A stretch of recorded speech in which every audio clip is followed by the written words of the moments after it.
Hey there. Today, we are diving into a crucial topic for SAT success, graphing linear inequalities. If you are aiming for that stellar 750 plus score, mastering this is a non-negotiable. But fear not. We are not just talking about theory here.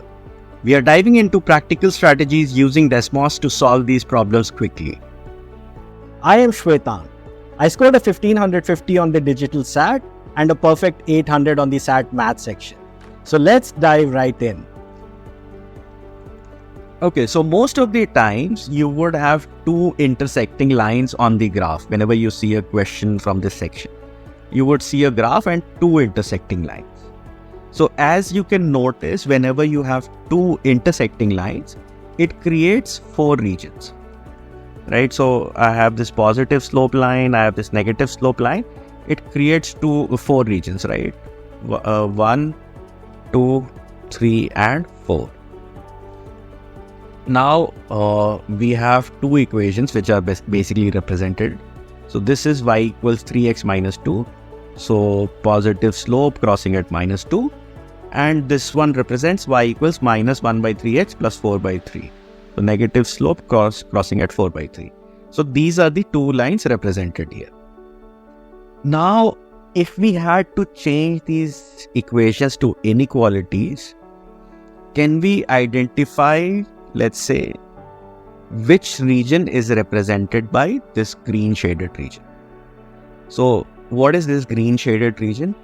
It's basically for this negative slope line, everything that's below this line, right? And for this positive slope region, everything that's above this line. The combination of it is this whole shaded region, right? So even 2 is everything above the positive slope line, but it's not below the negative slope line. Similarly, 4, it's below the negative slope line, but not above the positive slope line.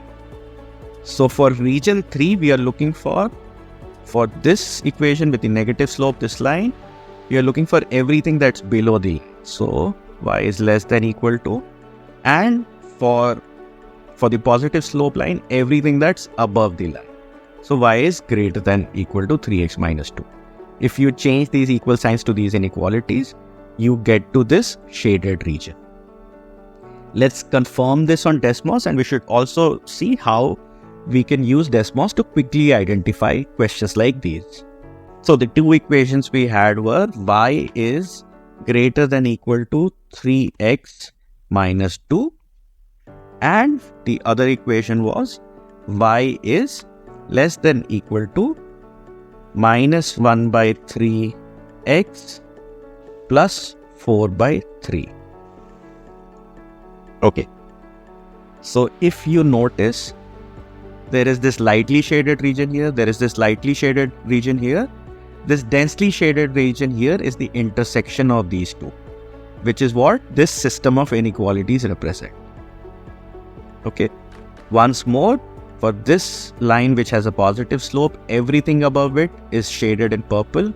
Everything below this negative slope line is shaded in dark gray, and the intersection of these two is the answer or the solution set to these two inequalities. So anytime you see something like this, you can quickly switch to Desmos. Just input the values of the two linear inequalities that you have, and you can identify which region is being talked about.